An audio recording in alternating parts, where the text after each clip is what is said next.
منزل سے آگے بڑھ کر منزل تلاش کر، منزل سے آگے بڑھ کر منزل تلاش کر، مل جائے تجھ کو دریا تو سمندر تلاش کر۔ ہر شیشہ ٹوٹ جاتا ہے پتھر کی چوٹ سے، ہر شیشہ ٹوٹ جاتا ہے پتھر کی چوٹ سے، پتھر ہی ٹوٹ جائے وہ شیشہ تلاش کر۔ جناب صدر، معزز اساتذہ کرام اور میرے عزیز ساتھیوں، السلام علیکم۔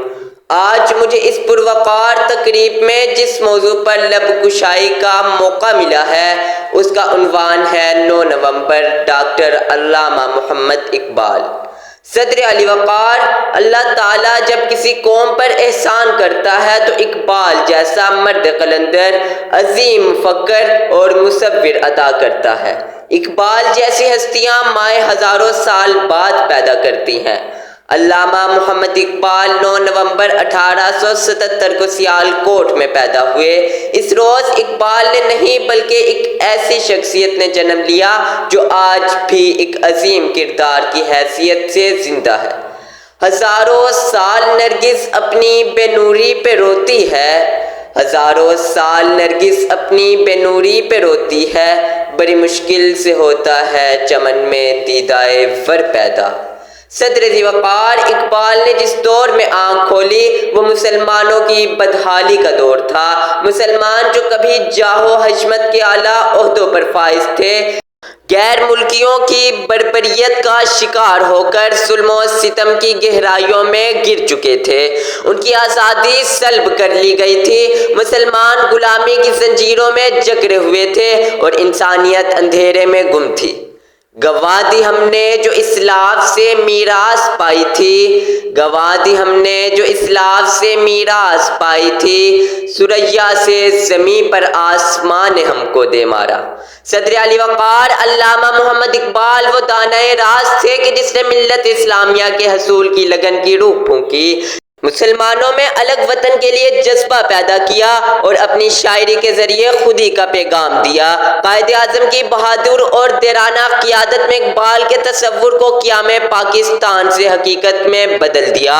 علامہ اقبال نے مسلمانوں میں امید کی کرن بیدار کی اور جینے کا حوصلہ دیا۔ فرزند اسلام غفلت کی نیند میں سو رہے تھے، ایسی صورتحال میں اقبال کی سوچ آزادی کا ترانہ بن کر گونجی۔ خودی کو کر بلند اتنا کہ ہر تقدیر سے پہلے، خودی کو کر بلند اتنا کہ ہر تقدیر سے پہلے، خدا بندے سے خود پوچھے بتا تیری رضا کیا ہے۔ جناب صدر، شاعر مشرق، حکیم الامت، مفکر اسلام اور مصور پاکستان ڈاکٹر علامہ محمد اقبال نے اپنی مشہور تصانیف بانگ درا، بال جبریل اور ضرب کلیم کے ذریعے برِ صغیر پاک و ہند کے مسلمانوں کو خواب غفلت سے بیدار کیا۔ اگر مسلمانوں کو اقبال کی قیادت میسر نہ ہوتی تو ان میں الگ سرزمین حاصل کرنے کی سوچ کبھی جنم نہ لیتی۔ علامہ اقبال کے ارادے پختہ اور غیر متزلزل تھے۔ آپ کو نوجوانوں سے بہت امیدیں وابستہ تھیں۔ آپ چاہتے تھے کہ نوجوان آگے بڑھے اور ملت اسلامیہ کا حصول ہر صورت ممکن بنائے۔ جوانوں کو میری آہ سحر دے، جوانوں کو میری آہ سحر دے، پھر ان شاہی بچوں کو بالوں پر دے۔ خدایا میری آرزو یہی ہے، خدایا میری آرزو یہی ہے، میرا نور بصیرت عام کر دے۔ صدر ذی وقار، علامہ اقبال ایک سچے عاشق رسول تھے۔ آپ مبلغ اسلام اور مصور پاکستان تھے۔ اقبال بزم ہستی کا انتخاب تھے اور عظیم مرد مومن تھے۔ قدرت ایسی ہستیوں کو تاریخ ساز کارنامے سر انجام دینے کے لیے منتخب کرتی ہے۔ آپ نے مسلمانوں کے لیے الگ وطن کی ضرورت کو محسوس کیا۔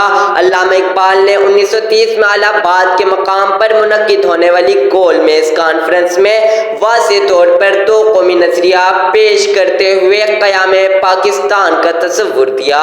آپ کی شاعری نے مسلمانوں میں ایک نیا ولولہ اور جوش پیدا کیا۔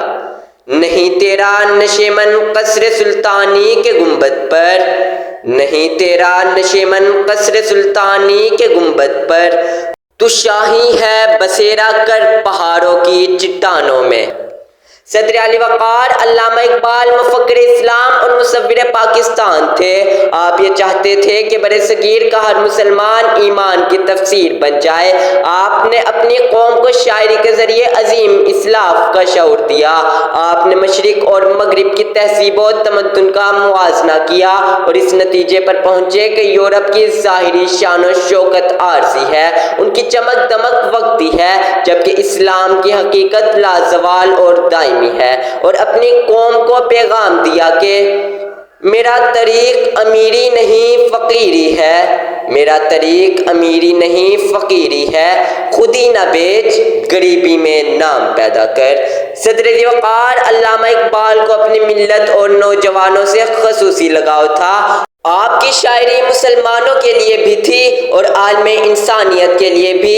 آپ نے نوجوانوں کو شاہی سے منسوب کیا، کیونکہ شاہی ہمیشہ محو پرواز رہتا ہے اور طاقت کے بل بوتے پر آسمان کی بلندیوں کو چھو لیتا ہے۔ اس قوم کو شمشیر کی حاجت نہیں رہتی، اس قوم کو شمشیر کی حاجت نہیں رہتی، اور جس کے جوانوں کی خود ہی صورت فولاد۔ صدر علی وقار علامہ محمد اقبال نے جو شمع جلائی، اس کی روشنی خود تو نہ دیکھ سکے، لیکن اسلامی جمہوریہ پاکستان دنیا کے نقشے پر پوری شان و شوکت سے ابھرا اور بفضل خدا آج بھی پوری آب و تاب کے ساتھ چمک رہا ہے۔ ہم سب کا اولین فرض ہے کہ ملکی ترقی و خوشحالی میں بڑھ چڑھ کر حصہ لیں۔ لکھنا نہیں آتا تو میری جان پڑھا کر، لکھنا نہیں آتا تو میری جان پڑھا کر، ہو جائے گی تیری مشکل آسان پڑھا کر۔